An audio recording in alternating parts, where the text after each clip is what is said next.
Many students that we have spoken to at Thurrock College believe that the 9,000 per year for university is too high. This makes them worry about the amount of debt they'll be in by the time of 21. What are your views on this? Well, that's one of the reasons why Labour has announced today that we should have a cut in tuition fees to £6,000. That will be funded by some of the wealthiest people in the country having less tax relief on their pension pots. Now, I'm talking about possibly the top 1% of people, so those people really can afford it. And I know it's putting young people off, they're anxious about debt, and they're worried about being able to pay it back. But it's not only about young people and their families, it's also about the country. And the country is finding, the projections are currently, that so few people will be able to pay off the debt that the current system is not working. So it doesn't work for young people, it doesn't work for the country, and therefore it needs to change, and that's why we would cut it down to £6,000 a year. How do you feel about parties such as UKIP becoming more popular in Thurrock? Well, I'm not very happy about it, for the obvious reason that I would prefer as many people as possible to be voting Labour. I acknowledge it's happening, but I think what I'm spotting is the tide has started to turn, because the more people actually hear about UKIP, the less they like them, rather than the more they like them. They found out that they don't really have policies on anything that is profound or real, and when they do have them, like on the NHS, they want to charge people to go to their GP, and Nigel Farage would actually prefer a private insurance and health system like they have in America, rather than our NHS. Now, when people start to understand those things, and they're thinking, this is ultimately a choice about who I want to run the country.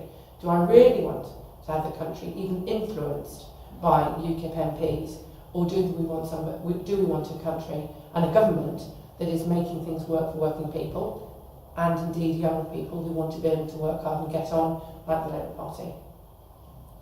Many young people find it hard to find fair and equal opportunities, whether it be apprenticeships, work experience, or finding a job. Do you have any plans that help young people find these opportunities? Yes, we do. And I feel as passionately as you do about this, partly because I think there are a lot of opportunities that young people in Thurrock are locked out of because they're not connected and networked up to where those opportunities are. So for a start off, I know what we really need is to have as many apprenticeship opportunities as there are university places, and that's what we're committed to. We'll make sure that any company that has a government contract needs to deliver apprenticeship places, and that will give loads of people more opportunities to be able to get on.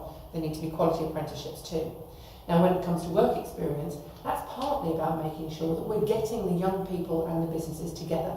Because I speak to a lot of small businesses around here who are desperate to hire local talent, and yet they don't know where this local talent is, and they find it hard to be able to offer the work experience. So that needs to happen. And ultimately, a lot of this is about making sure that you know what is available and what is out there. And that's what I mean about connections and opportunities. Because we can spend our time talking to each other, or we can build our networks up so that we know more about what is out there. And if we don't do that, and if we don't know what the paths are and what the jobs are that are available, we'll always do what we've always done. And actually, I think Thurrock is better than that. And that's why we need to be able to make sure that people know what's out there and what's possible. What do you think the issues are in Thurrock, and how are you going to improve them? Well, my key issue is quality jobs for our young people. Because it's not just about making sure that people have got their skills, although it is about that, it's making sure that they can fulfil themselves when they've got those skills and that education. And what I see as a lot of the time when I'm talking to people is people are stuck in low-paid jobs with low skills and not making the most of who they are, as well as making it really hard to make ends meet. So that's one of the reasons why we would crack down on zero-hours contracts. We would stop agencies from being able to hire only from abroad, so there was a level playing field, and that we were able to say, and that we would have the skills that are available, hence all the fight for apprenticeships and cutting tuition fees. But also I think there's an opportunity in this community. We should have our own technical university, so that people could earn and learn here in our own community, so that we could be having those degree level qualifications and things like logistics. Right from the age of 14 you can start thinking about that, or indeed accountancy, or engineering. And why should we stop at that? Because the oldest vocational qualifications in the book are law and medicine. Can you imagine what it would be like if we could actually study that here? You could earn and learn. You wouldn't have to go to the other end of the country to show that you were clever. You could do it right here. Now, I don't know whether we'll be able to get that done very quickly, but that's what I'm going to fight for if I'm your MP. Thurrock said we're the unhappiest place in Britain, with an average life satisfaction rate being 7.09. Why do you think this is, and what do you have any plans to help Thurrock a happier place? Well, you know what? I remember that survey, and I think one of the things that I found most cross about it was that people ended up coming in and sort of going, oh, why is everybody in Thurrock miserable? We know we are better than the rest of the world thinks of us, and we need to be able to start telling people that. And sometimes we start to believe that the outside world's view of us, and we need to start changing their mind rather than accepting their view of us. And we know what we're capable of. We now need to make sure that they know. And that's why I think it's exciting, the kind of things that we can do to change things. Why it's important that we have qualifications available locally and skills and so forth available locally. Why it's important that we have decent schools, but also decent jobs. Because if we can attract those industries in, we can deliver those things. Now, the only thing you can change in that way, in order to be able to attract those people in, is our own attitude. If we change our attitude, then we can change theirs. Yeah. The cuts on tuition, how do you think they will be successful in encouraging more young people to attend universities? Well, I think simply the amount of money you owe at the end of your degree course will be significantly lower. So that will help. But that's not the only thing we're offering. We're also increasing the maintenance grant. Now, I know a lot of people here are anxious about the costs of going to university, not only the fees, but also the costs of living when you're away from home, because the rent is high.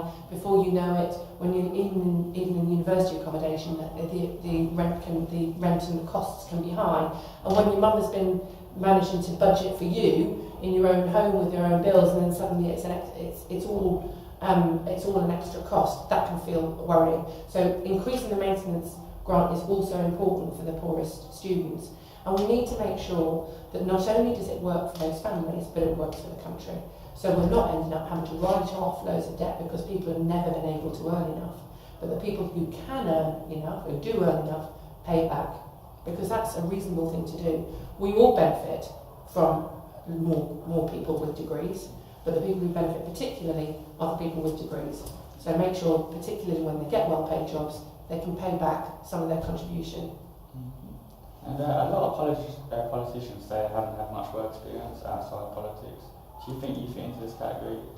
If not, give us an idea of what you've done before. Well, I'll be honest with you, I did not sit on the top deck of the bus when I was a kid and write out my plan about how I was going to become a Member of Parliament. That was not my plan, right? I did a lot of things while I was trying to find out what I would be good at and what I would like to do. And that included washing floors, waiting tables, working in a call centre, selling ice cream at the local theatre, while I was trying to get all of those things sorted out in my head. And then when I found out what I wanted to do, which was journalism, I worked really hard at that, and I got quite good at it. But after a while, I thought, well, I'm spending all my time reporting on the fact that things are wrong in the world, I need to be able to get on and change it. So I have had jobs outside of politics, but politics I came to because I wanted to get things done.